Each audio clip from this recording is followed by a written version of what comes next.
जय भारत। देखिए, आज हम प्रकाश के कल हम आपको बता दिए का वास्तविक प्रतिबिंब और काल्पनिक प्रतिबिंब दोनों बता दिए कि वास्तविक प्रतिबिंब कैसे बनता है, काल्पनिक प्रतिबिंब कैसे बनता है, उसका डेफिनेशन बताइए। तो हमने आपको वास्तविक प्रतिबिंब और काल्पनिक प्रतिबिंब दोनों बता दिए हैं। तो आज हम कुछ चलेंगे, प्रकाश के गुण चलेंगे और हमारा वक्रता त्रिज्या की आधी होती है, फोकस दूरी इस प्रकार से चलेंगे। तो आज आराम से थमे रहिए। अवतल उत्तल में देखेंगे दोनों में हो जाता है तो दोनों में कर देंगे, अवतल उत्तल दोनों में, अगर नहीं होता तो धीरे धीरे चलेंगे, ठीक है।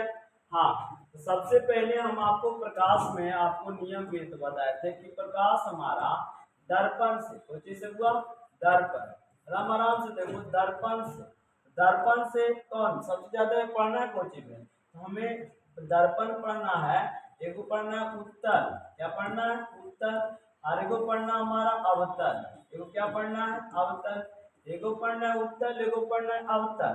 तो हमें उत्तल को बहुत कम पढ़ना है और अवतल को बहुत ज्यादा पढ़ना है, इस बात को याद रखिएगा। उत्तल को बहुत कम पढ़ना है और अवतल को बहुत ज्यादा पढ़ना है, ठीक है ना।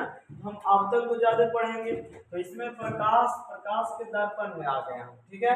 बोलिए, दर्पण में अवतल उत्तल बता दिए थे। तो हमारा दर्पण क्या है गुण, मान के चलो दर्पण के प्रकाश परावर्तन करने का गुण, यहाँ लिखेंगे अवतल तथा अवतल, यहाँ लिख देते हैं अवतल, अवतल तथा उत्तल, अवतल तथा उत्तल दर्पण, दर्पण दर्पण के द्वारा, दर्पण के द्वारा, दर्पण के द्वारा प्रकाश का, प्रकाश का, प्रकाश का परावर्तन, परावर्तन एवं परावर्तन, प्रकाश का परावर्तन कैसे कैसे करेगा, ठीक है ना।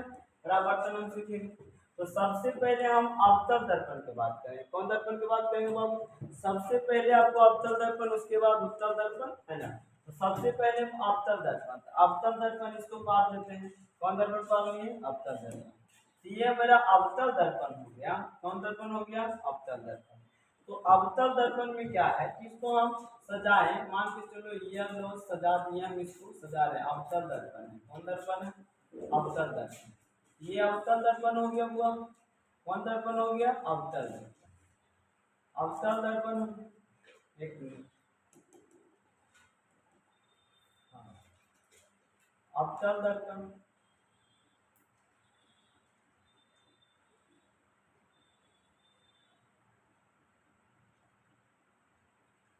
हाँ ये अवतल दर्पण हो गया। इसको हम एम एम डैश कहते हैं, क्या कहते हैं बाबू एम एम डैश। तो एम एम डैश देखो, इसको हम द्वारक कहते हैं, क्या कहते हैं द्वारक, याद रखिएगा क्या कहते हैं द्वारक, द्वारक कहते हैं, दर्पण के द्वारक बोलते हैं। और यहाँ जो मेन बिंदु रहता है इसको हम कहते हैं पोल, क्या कहते हैं पोल। और यहाँ जो वक्रता त्रिज्या की जो दूरी होती है, किसकी दूरी होती है वक्रता त्रिज्या की दूरी होती है, तो हम इसका दर्पण को डुप्लीकेट भी बना सकते हैं, डुप्लीकेट फॉर्म बना लेते हैं, ठीक है ना। तो टू फॉर्म बना लेते हैं, आपको समझाएंगे आराम से। देखिए, तो यहाँ तक हो गया, इसको हम करते हैं। और इससे जो आता है, इससे जो आया, मान के चलो इससे जो हमारा यहाँ तक ले आया, इसको हम कहते हैं सी। और इसको ऐसे में कहते हैं वक्रता केंद्र, क्या कहते हैं वक्रता केंद्र, कौन केंद्र वक्रता केंद्र।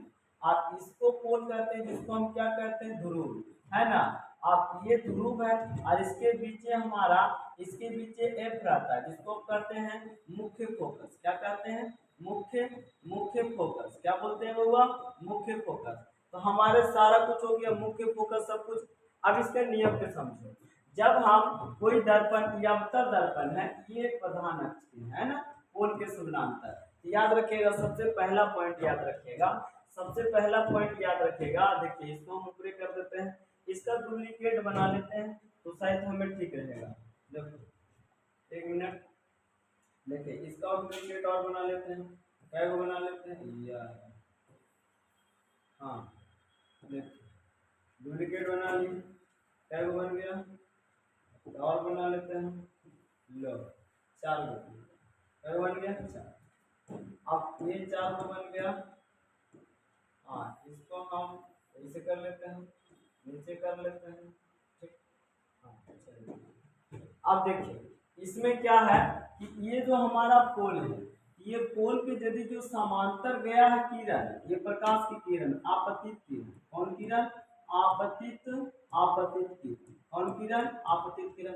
यदि जो प्रधान अक्ष के समानांतर गया है, मतलब पी पोल के समानांतर गया है, ए गया है किसके समानांतर? पी के समानांतर, ए भी गया प्रकाश की किरण, और ये जैसे ही समानांतर पर दूर पे गया तो कहाँ से गुजरेगा? फोकस से। कहाँ से गुजरेगा? फोकस से। बात याद रहे, जब प्रधान अक्ष के समानांतर गया तो कहाँ से गुजरेगा? फोकस से। जब हमारा प्रधान अक्ष के समानांतर जाएगा तो ये कहाँ से गुजरेगा? फोकस से। प्रधान अक्ष के समानांतर जाएगा तो कुछ गुजरेगा? फोकस से। तो अब हम पहले ही गुण हो गया। दूसरा गुण क्या जानेंगे कि दूसरा गुण हमारा, जैसे कि मान के चलो ये अक्ष है, पहला अक्ष है, ये हमारा फोकस है, क्या ये सी है। अब जब हम सी से इसको गुजारे हैं तो ये हमारा प्रधान अक्ष के समानांतर चलाएगा। किसके समानांतर चलाएगा? प्रधान अक्ष के। समझ में? मतलब गया फोकस से, आया प्रधान अक्ष से। अब तीसरा की बात करते हैं। तीसरा हम आपको इसलिए बुलाए थे, देखिए तीसरा आपको इसलिए मांगे हैं, जैसे देखो मान के चलो कोई भी प्रकाश की किरण प्रधान अक्ष के समानांतर, अब यहाँ वक्रता केंद्र के गया समानांतर, इसी पर लौट आया, वक्रता पर गया और इसी पर लौट आया। इसमें क्या नियम है? 2-3 नियम है। पहला प्रधान अक्ष के समानांतर जाएगा तो फोकस से आएगा, दूसरा फोकस से जाएगा प्रधान अक्ष के समानांतर आएगा, तीसरा वक्रता से जाएगा वक्रता पर आएगा। इतना तक क्लियर हो गया? तो हम ये दर्पण, अवतल दर्पण के गुण पढ़ लिए। किसका बाबू? अवतल दर्पण के गुण। तो अवतल दर्पण के गुण हो गया। अब आपको यहाँ सिद्ध करना होगा, एक क्वेश्चन आपको दिया जाएगा कि गोलीय दर्पण के अवतल, क्या लिखिएगा? गोलीय दर्पण लिखे क्वेश्चन, गोलीय दर्पण,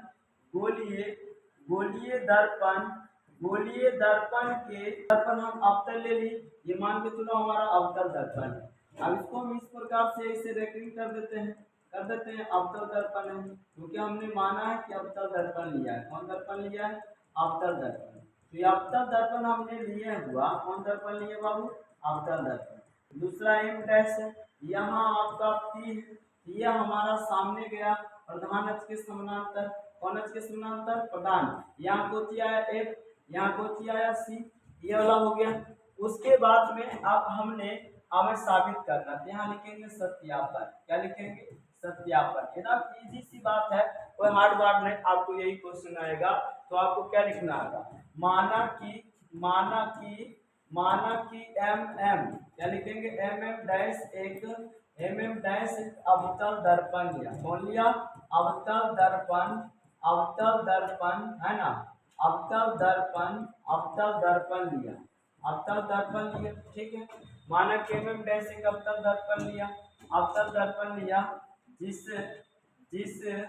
जिसके ध्रुव P, कौमा वक्रता त्रिज्या R तथा फोकस एक है, हो गया। और तथा फोकस एक है।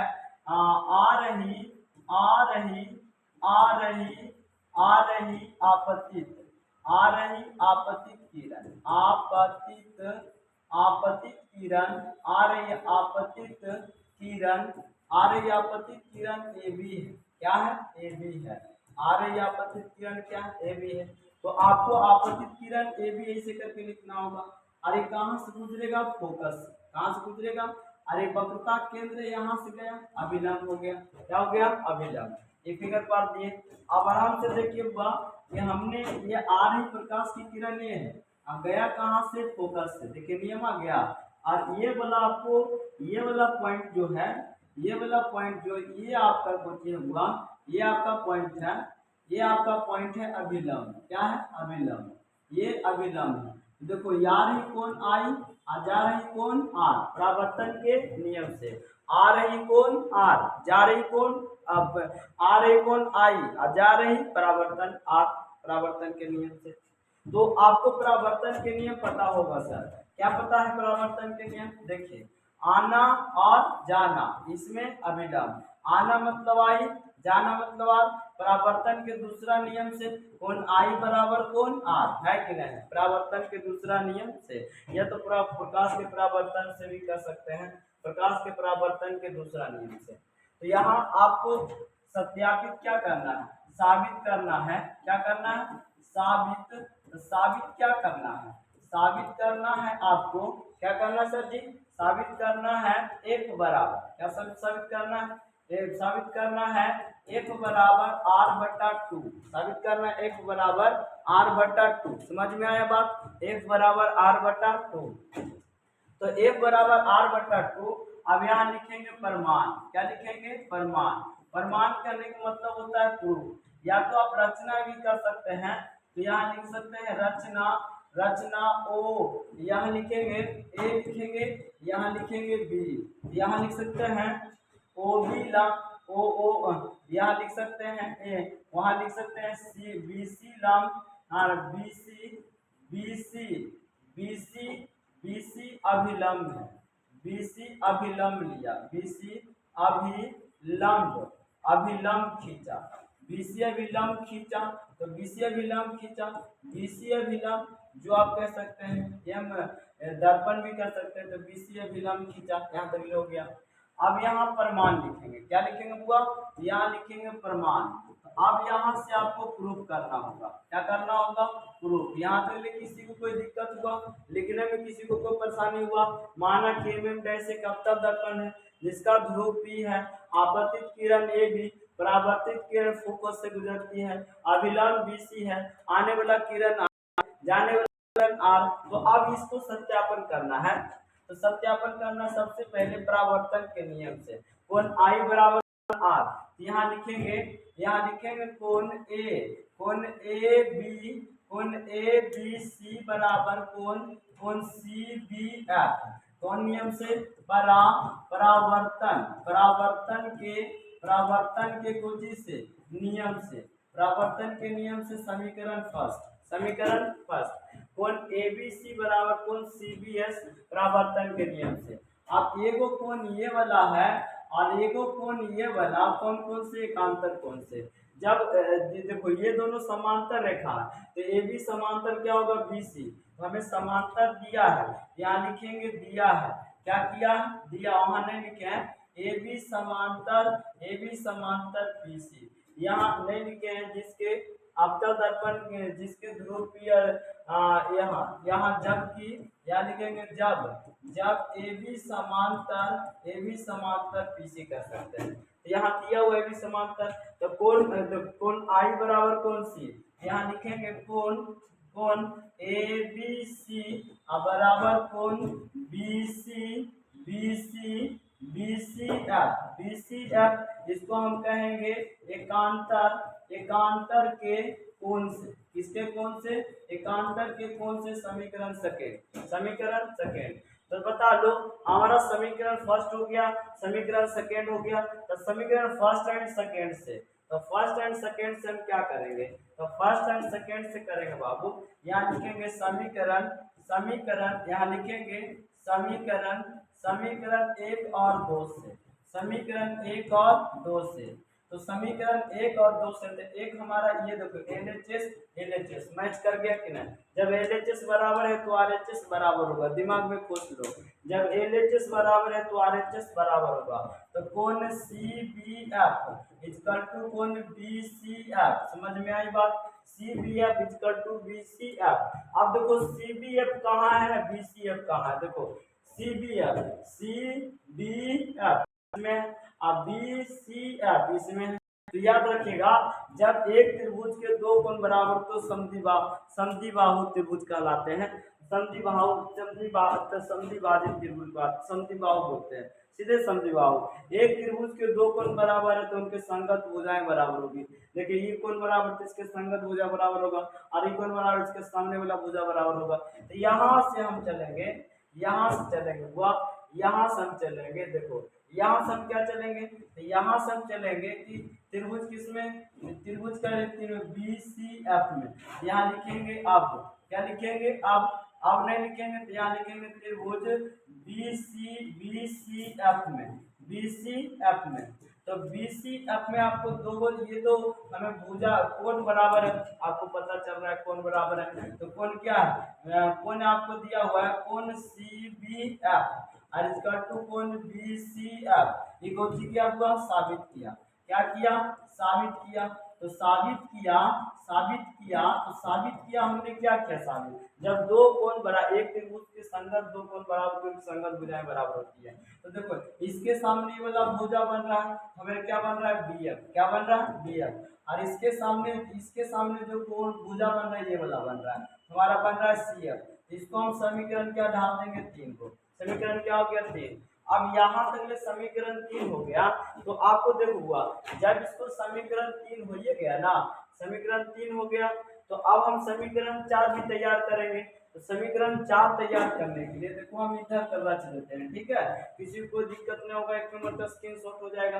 अब यहाँ देखो यहाँ एक टॉपिक लिखना होगा कि जब दर्पण के द्वारक बहुत छोटा हो, दिमाग में ऐड कर लो, जब दर्पण के द्वारक बहुत छोटा तो B, P के लगभग हैं, तो याद रखिएगा यहाँ लिखेंगे हम क्या लिखेंगे, जब दर्पण के द्वारा, यहाँ लिखेंगे जब, ये लैंग्वेज लिखेंगे जब दर्पण के द्वारक, जब दर्पण के द्वारक B, P के लगभग कुछ हुआ लगभग नजदीक होते हैं, लगभग नजदीक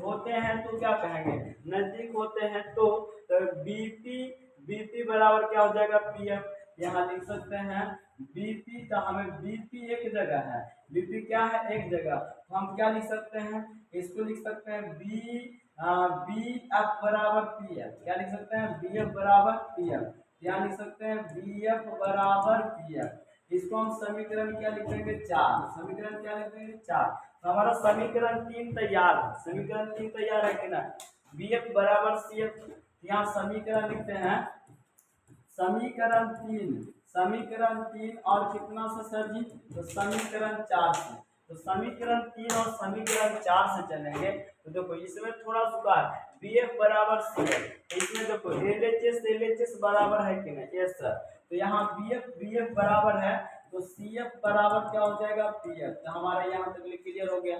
अब यहाँ लिखेंगे, अब क्या लिखेंगे, अब यहाँ लिखेंगे चूंकि, क्या लिखेंगे चूंकि ये पूरा भाग क्या है PC, पूरा भाग क्या है PC, अब PC में क्या भाग है, तो 2 भाग है सर, तो CF प्लस PC, तो यहाँ 2 भाग है, तो CF प्लस में क्या है PF, CF प्लस में PF, समझ में आई बात, इसमें क्या भाग है 2 भाग, PC बराबर CF प्लस में PF, तो PC का वैल्यू हम PC को PC रह देंगे। अब हमें नहीं तो देखो हमें PC नहीं CF नहीं लाना है, CF बराबर PF दे ले है कि नहीं, साबित किए कि नहीं करके, तो यहाँ CF की जगह पर यहाँ लिख देना होगा PF प्लस में PF। अब देखो PC बराबर क्या हो गया 2PF, क्या हो गया 2PF। अब PC को हमने क्या, देखो यहाँ से PC को हमने क्या कहा त्रिज्या R, त्रिज्या क्या कहा R, त्रिज्या क्या कहा R, और यहाँ PF को हमने छोटी f कहा, छोटी f कहा, क्या क्या छोटी f, तो गुना में छोटी f, गुना में तो आगा में R/2 बराबर में 1, तो हमारा एक हो गया प्रूफ। यहाँ तक तो कोई दिक्कत, किसी को दिक्कत है तो देख लो, फिर से रिव्यू करके देख लेना, ठीक है। तो देखिए अब हम आ गए उत्तर दर्पण में, आपको लेके चल रहे थे अवतल दर्पण में, अब आगे उत्तर दर्पण में फिगर इसलिए बना दिए हैं पहले से क्योंकि इसमें काफी टाइम लग जाता है, जिसके कारण आपको हम ये फिगर बना दिए हैं, और कोई वजह नहीं है, बाकी सत्यापन करेंगे तो हम आपको इसको से बढ़िया से सत्यापन करके ही बताएंगे, एकदम मेकअप घूनी के जैसे रहेगा वैसे ही करके बताएंगे, खाली हम लिख दिए पारदेव से टाइम ज़्यादा लगता था। देखो हमारा क्या है MM' एक अवतल उत्तर दर्पण है, ये कौन दर्पण है सर जी, उत्तर दर्पण, ये ध्रुव हो गया फोकस हो गया वक्रता केंद्र, तो काल्पनिक हमेशा कुछ भी बनता है इसमें, यहाँ इसको जब हम सत्यापन करेंगे तो देखिए हाँ इसका हम डुप्लीकेट बना सकते हैं, और आगे हम इसका कर सकते हैं, मतलब एक और फॉर्म बना लेंगे तो आपको शायद पैसे चल जाएंगे, है कि नहीं। इसका नीचे हम बनाते हैं, जस्ट नीचे, ठीक, यहाँ नीचे हम बना देते हैं, आपको समझ में आएगा शायद। चलिए देखिए, तो हम आ जाते हैं, डुप्लीकेट फॉर्म बना दिए। अब देखिए इसमें क्या है, इसमें आपको करना है कि लिखना है, तो ये आपको क्वेश्चन लिखा रहेगा कि गोलीय दर्पण, कौन दर्पण में, गोलीय, गोलीय दर्पण, गोलीय दर्पण के उत्तल दर्पण, उत्तल, उत्तल दर्पण, उत्तल दर्पण में, उत्तल दर्पण में फोकस दूरी, फोकस दूरी है ना, फोकस, फोकस दूरी, फोकस दूरी वक्रता त्रिज्या क्या है, फोकस दूरी वक्रता, वक्रता, वक्रता त्रिज्या, वक्रता त्रिज्या के आधी होती है, क्या होती है, आधी होती है, आधी होती, आधी होती है, वक्रता त्रिज्या के क्या होती है, आधी होती है। तो हमने आपको याद क्वेश्चन रहेगा, क्या रहेगा, क्वेश्चन। आपको सत्यापन कैसे करना है गुरु जी, तो सत्यापन आपको इस प्रकार से करना है, देखिए थोड़ा सा इधर लिया जाता है, थोड़ा ऊंचा हो जाता है, सत्यापन, यहाँ आपको सत्यापन लिखना है, क्या लिखना है, सत्यापन, ये आपको यहाँ सत्यापन है, सत्यापन, तो सत्यापन में देखो सिंपल सी बात है, सीधे लिखो, माना कि डैश एक उत्तल दर्पण, यहाँ पे लिख सकते हैं, माना, माना, माना कि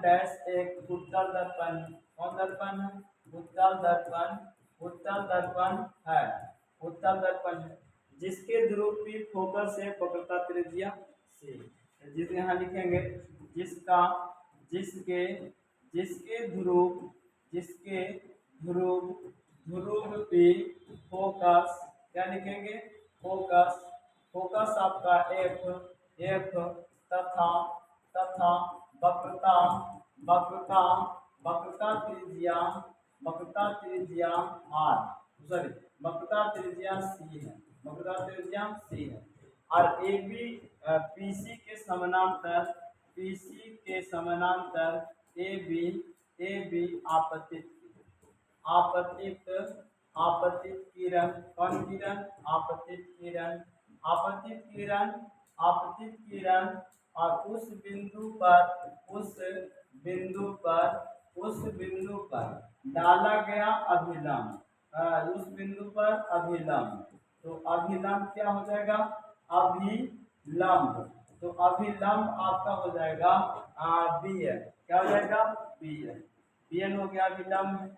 अब यहाँ लिखेंगे साबित करना है, क्या लिखेंगे बउआ, यहाँ लिखेंगे साबित करना है, साबित, साबित करना है, एफ बराबर, एफ बराबर आर बटा टू, क्या साबित करना है, एफ बराबर आर बटा टू, समझ में आई बात, तो एफ बराबर आर बटा टू हमें साबित करना है, सिंपल सी बात है, कोई हार्ड वाली बात नहीं है, खाली देखते चलिए आराम हो जाएगा। देखिए तो इसमें हम साबित करने बराबर आर बटा टू, यहाँ लिखना होगा प्रमाण, क्या लिखना होगा, प्रमाण, अब प्रमाण हम लिख दिए सर, तो प्रमाण लिख दिए तो अच्छी बात न है, कैसे सर अच्छी बात है, अब आपको साबित करना है, तो देखिए साबित करना है, तो आपको देखिए हमारा ये वाला और ये वाला, देखिए ये वाला आने वाला किरण को हम क्या कहते हैं, आने वाला किरण को हम क्या कहते हैं, आने वाला कोण को आई या जाने वाला कोण को आर, आने वाला कोण को आई, जाने वाला कोण को आर, तो प्रमाण में सीधे लिखेंगे परावर्तन के नियम से, तो ए बी एन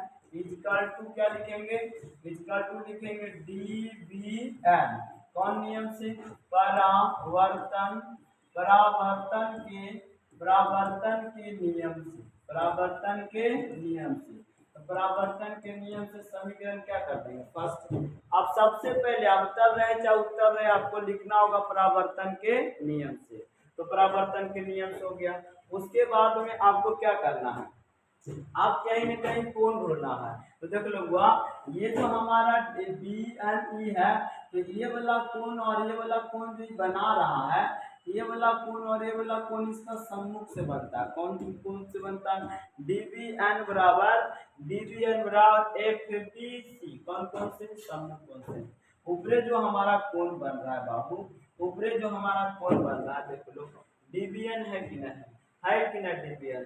तो देखो डीबीएन और एफसीबी कौन कौन से समूह कौन से यहाँ लिखेंगे, यहाँ लिखेंगे कौन डीबीएन इजकल टू कौन कौन एफबीसी कौन कौन से समूह कौन से कौन कौन से समूह कौन से। तो समूह कौन से इसको हम समीकरण क्या कहेंगे सेकेंड। अब उसके बाद में हमें दिया है पीसी समांतर ए बी, यहाँ में हमें लिखेंगे चूंकि चूंकि पीसी समांतर ए बी, पीसी समांतर ए बी। अब पीसी समांतर जब ए बी आपका आ गया सर जी, पीसी समांतर ए बी आ गया तो अब सिंपल सी बात आप जान गए होंगे कि पीसी समांतर ए बी आ गया। तो जब समांतर है पीसी समांतर ए बी, ये हमारा ए बी है, ये हमारा पीसी है, तो ये हमारा ए बी है, ये हमारा पीसी है, तो ये सामने काटेगा काटेगा ना, तो सामने काटेगा तो ये हमारा प्रतिच्छेदी रेखा हो गया। कौन रेखा हो गया, प्रतिच्छेदी रेखा। कौन रेखा हो गया, प्रतिच्छेदी रेखा। तो प्रतिच्छेदी रेखा हो गया तो ये वाला कोण ऊपरे बन रहा है, तो बता दो कौन ये वाला कोण हम बनाते हैं, आप कौन ये वाला बनाते हैं, ये हमारा कौन कौन से बनेगा, संगत कौन से बनेगा, कौन कौन से बनेगा, संगत कौन से बनेगा। तो हम ये वाला कोण और ये वाला कोण बनाएंगे तो कौन कौन से बनेगा, संगत कोण से। ए बी एन क्या लिखेंगे, ए बी एन और सी एफ बी क्या लिखेंगे, एफ सी बी भी कर सकते हैं, क्या कर सकते हैं, ए बी एन बराबर F C B, sorry A B N बराबर F C B, A B N बराबर एफ सी बी, ये वाला कोण सॉरी यहाँ तक हम बना के दिए हैं, एफ बी का कोण बना दिए, तो ये वाला कोण आपको बनाना होगा, सॉरी ये वाला कोण की जरूरत नहीं, ये वाला कोण की, तो ये वाला कोण बनेगा। तो कोण ये वाला बराबर कोण ये वाला कोण कौन से, संगत कोण से। यहाँ लिखेंगे कोण क्या लिखेंगे, कोण कोण ए बी एन बराबर कोण एफ सी बी कौन कौन से, संगत कोण से। कौन कौन से, संगत, यहाँ लिखेंगे संगत कोण से। कौन कौन से, संगत कोण से। कौन कौन से, संगत कोण से। कौन कौन से, संगत कोण से। आप देखो समीकरण पहला, समीकरण दूसरा, समीकरण तीसरा, देखो ए बी एन और ये सब बराबर है, इसमें कौन कौन नहीं मैच कर रहा है, तो हमारा ये नहीं मैच कर रहा है, एफ बी सी, क्या एफ बी सी, तो देखो एफ बी सी और उठाना किसको है, उठाना किसको, एफ बी सी को उठाना, डी बी एन को नहीं उठाना, हमारा एफ बी सी को उठाना, एफ सी बी को। तो समीकरण 2 और समीकरण देखो ये वाला दोनों बराबर, तो तीनों को आप लिख सकते हैं, तीनों को समीकरण लिख सकते हैं, लेकिन इसमें से तो ये चीज लिख सकते हैं, ठीक है ना। तो इसको तीनों समीकरण लिखिएगा, तो अब लिखिएगा समीकरण 1 और यहाँ लिखिएगा समीकरण क्या लिख सकते हैं, समीकरण 1, 2 तथा 3 से, समीकरण 1, 2 तथा 3 से, तो तीनों के एच बराबर है, तो आर एच एस बराबर है, जो मैच देखो ये परावर्तन के नियम से तो ये दोनों बराबर होता है, वो डिलीट हो जाता है, बाकी ये दोनों बचता है, तो ये दोनों बराबर के अनुसार परावर्तन के नियम से बराबर, ये दोनों बराबर हो जाता है, बाकी ये दोनों लिखाता है, ठीक है ना। ये भी नहीं लिखाता है, ये भी नहीं लिखाता, ये तो परावर्तन से ही कट जाता है, बाकी दिखाता कौन, ये वाला, तो कौन क्या बन गया, एफ बी सी आइसकल्टो में एफ सी बी। अब ये हमारा आ गया, अब ये वाला कोण कहाँ बन रहा है, देखिए ये वाला कोण हमारा कहाँ बन रहा है, इसको हमें देखना है, इसको हमें सर देखना है, ये वाला कोण कहाँ बन रहा है सर, तो हमें एक एफ बी सी और एफ सी बी, तो देखो एफ बी सी इसके अंदर बना, यहाँ बना, उसके बाद में एफ सी बी, तो एफ सी बी आपका यहाँ बना कि नहीं, तो त्रिभुज में आ गया, कोचि में आ गया त्रिभुज में, तो त्रिभुज इसमें कोचि में आ गया, त्रिभुज हमारा आ गया बी एफ सी में, तो हमें ये वाला कोण है एफ बी सी बराबर एफ सी बी, और जब एक त्रिभुज के दो कोण बराबर हो तो उनके सम्मुख भुजाएं आपस में बराबर होती है, तो एक कोण के त्रिभुज के इसकी सम्मुख भुजा मतलब सामने वाली भुजा, तो सामने वाली भुजा को कहलाएगा बी एफ, तो हम यहाँ क्या लिखेंगे बी एफ, और इसके सामने वाला भुजा क्या कहलाएगा, इसके सामने वाला भुजा क्या कहलाएगा सी एफ, तो हम बराबर क्या लिखेंगे सी एफ। अब इसको समीकरण क्या दे देंगे 4, अब यहाँ आपको पहले बताए थे कि एक लैंग्वेज आपको याद रखना है। क्या लैंग्वेज याद रखना है कि जब दर्पण के द्वारक बी कॉमा पी के लगभग नजदीक हो, क्या लिखेंगे, जब, क्या लिखेंगे, जब दर्पण के द्वारक, दर्पण के द्वारक, दर्पण के द्वारक, दर्पण के द्वारक बी कॉमा पी के, बी कॉमा पी के लगभग, लगभग नजदीक होते हैं, लगभग नजदीक, नजदीक हो, नजदीक हो तो, नजदीक हो तो, नजदीक हो तो नजदीक हो, लगभग नजदीक हो तो बी कॉमा पी के, बी कॉमा पी के नजदीक हो तो बी एफ बराबर पी एफ हो जाएगा। नजदीक हो तो बी एफ बराबर, बी एफ बराबर पी एफ। अब इसको समीकरण 5 कह देंगे। अब यहाँ लिखेंगे समीकरण, क्या लिखेंगे, समीकरण 4, समीकरण 4 और कितना से, और समीकरण कितना से, 5 से, समीकरण 4 और समीकरण कितना से, 5 से। अब समीकरण 4 में देखो मिल रहा है कि नहीं मिल रहा है, यस सर मिल रहा है सर जी। तो LHS देखो ये वाला मिल रहा है, LHS बराबर है तो RHS बराबर होगा, तो CF बराबर कुछ हो जाएगा PF। और अभी आपको जस्ट हम बताएं सर जी, क्या जस्ट हम बताए हैं कि पीसी में क्या भाग, ये पीसी में क्या भाग, 2 भाग, पीएफ प्लस एफसी। हमें एफसी को रखना नहीं है, हमें रखना किसको, पीएफ को। यहाँ लिखेंगे पीसी बराबर पीएफ प्लस, देखो हुआ सीएफ बराबर पीएफ है तो सीएफ के जगह पर क्या कर देंगे, पीएफ। अब बता दो पीसी बराबर पीएफ, पीएफ कैट पीएफ 2 पीएफ। अब यहाँ पीसी के जगह पर क्या रखेंगे, आर, क्योंकि यहाँ की दूरी आर है और यहाँ की दूरी छोटी एफ है। यहाँ लिखेंगे 2 छोटी एफ गुना में तो आगा में, तो क्या लिख देंगे r/2 बराबर में छोटी एफ। तो हमने आपको सारा दोनों आपको बता दिए, अवतल में बता दिए बाबू, उत्तल में बता दिए, दोनों बता दिए ना, अवतल में बता दिए आपको, कोचिंग बता दिए, उत्तल में बता दिए। देखिए आपको छोटा करके हम लिख दे देते हैं, आप इसको उतार सकते हैं, स्क्रीनशॉट ले सकते हैं, ठीक है। अवतल उत्तल दोनों में साबित किए और इस साल आपको 2 नंबर के साइड किया जाएगा, 10 नंबर 2 नंबर पे नहीं आएगा, इस पे नोमरिकल आएगा, जिसको आप क्या कहिएगा, कहेगा ना f बराबर 20 सेंटीमीटर है तो r क्या होगा, तो सीधे लगा दीजिएगा f बराबर r/2, f बराबर कैसे सेंटीमीटर, 20 सेंटीमीटर, तो r बटा क्या लिखेंगे 2, कुछ नहीं तो 1 तिरछा तिरछे गुना 20 दूनी 40 सेंटीमीटर बराबर r, तो r का मान कितना आ गया, 40 सेंटीमीटर। आपको ऑब्जेक्टिव आएगा, इस बात को याद रखिएगा। और एक ऑब्जेक्टिव कैसे आएगा, कहेगा r दिया हुआ रहेगा, वक्रता त्रिज्या मान के चलो 50 सेंटीमीटर दिया है, तो f आपको पूछेगा f बराबर भाग, तो सीधे आप सूत्र लगा दीजिएगा f बराबर r/2, f का वैल्यू कितना है 50 सेंटीमीटर, उसके बाद इसका त्रिज्या 25 दूनी 50 सेंटीमीटर, तो f बराबर कितना आ गया 25 सेंटीमीटर। तो ये आपको ऑब्जेक्टिव में पूछेगा, 2 नंबर क्या आएगा चाहे 1 नंबर क्या आएगा, ठीक है। आज तक ले यही, बाय बाय, जय श्री राम।